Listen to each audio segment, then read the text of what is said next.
So do you have this issue when you get into the car and Android Auto, automatically connects, and then you start fiddling around for your hotspot, trying to make it work so your car actually connects to it? And not to mention, when Android Auto is enabled, it kind of messes around with the Wi-Fi, and you get this little pop-up and say, hey, you know what, Android Auto may not be stable if you also have the hotspot actually on. So folks, welcome back to the channel. Thanks again for tuning in. As of late, I'm actually a little bit more annoyed with Android Auto.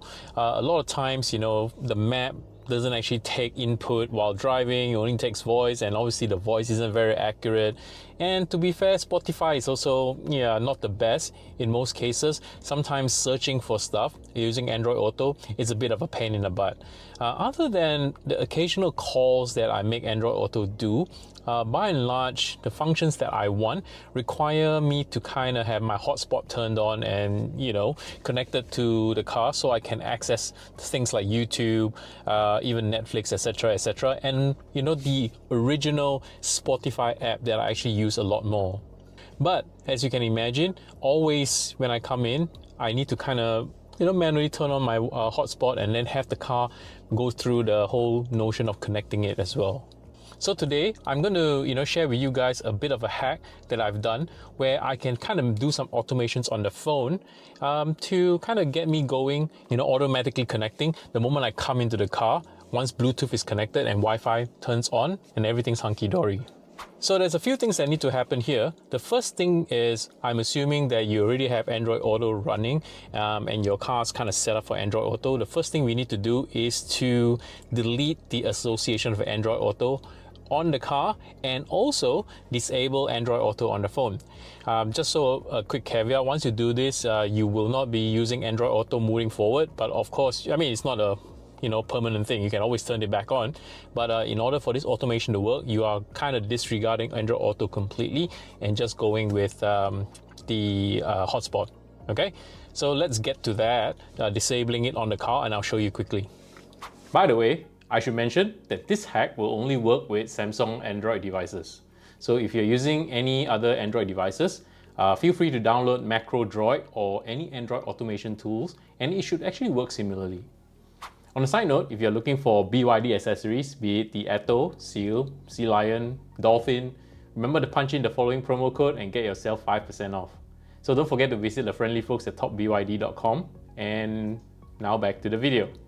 So to get to disabling or removing previous Android Auto association, you need to kind of pull down and go under connected devices. So let's hit that. And you will see in this case, I've got my connected device there. At this moment it's connected, so I'll just do an erase. Say delete, cool. And that's done. All right, first thing on the phone, what we need to do is to disable Android Auto. So let's go to apps, look for apps, scroll down, looking for Android Auto. Okay, there you go. So all you need to do is just tap on disable and confirm disable app, and we should be good. All right, before I go into the next step, which is setting up the routines, we would need to first discover Bluetooth device and have it connected. So I'm looking for my car. There it is. Connect to BYD. Because obviously once initially when I disconnected and removed the profile, it's disconnected my Bluetooth. So I just need to connect back. But because Android Auto is disabled, it will just connect just via Bluetooth. So I'll just go OK with the pairing, hit OK on the car, and it should come up on your screen in the car as well. Okay, so now let's go to routines. Routines. Okay, we need to add a routine. Routine is essentially, like I mentioned, an automation task. If I go add, it's a bit like a programming language of sorts. So if this happens, then do this. So what we need to do is, if Bluetooth device is connected, and the Bluetooth device in question is the car, let me look for that, that's it, BYD. Okay, if this is connected, then I want to make the connection of mobile hotspot on. Right, so as simple as that. And I'll save this and maybe just call this Auto hotspot. Done. So that's the auto hotspot routine. I might also want to have a routine where as I leave the car, you know, auto hotspot turns off, because you and I know hotspot takes up a lot of battery and occasionally we forget about it.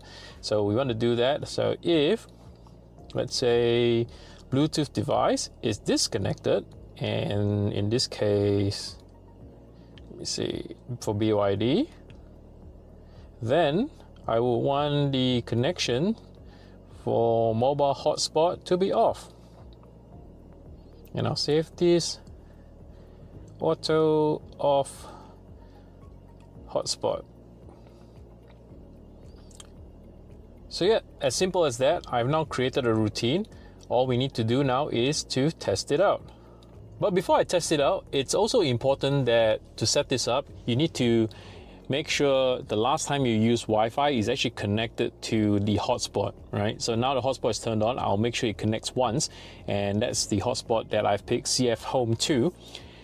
All right, now to do the test, I will power down the car and we'll see what happens with the hotspot on the phone. It should technically, once I turn off the car, turn off the hotspot, and when I turn the car back on, hotspot should come back on and it will automatically connect and you will see that little arrow come up. All right, let's do that. Okay.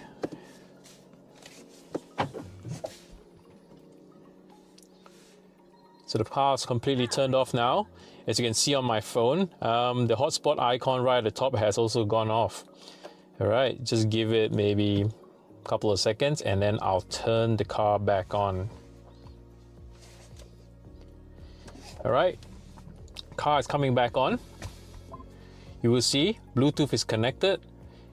The Wi-Fi on the phone is turned on for tethering or hotspot, and soon enough you will see the icon with a double arrow going back and forth on the Wi-Fi. It does take a little bit of time, maybe a couple of seconds or so. So just give it a while. Starting normal recording. There you go. So Wi-Fi has come up, and yeah, likewise on the phone. Now, every time you come on the car, you have Wi-Fi connected, everything's good. I believe the same thing also exists for iOS. So if you're looking for automation on iOS, I might do it one at some point, but I haven't got an iOS device to kind of test it out at the moment. So I'll just work with what I have, which is an Android device. As always, thanks again for tuning in. Hopefully that's been useful for you guys, and I'll see you guys in the next one.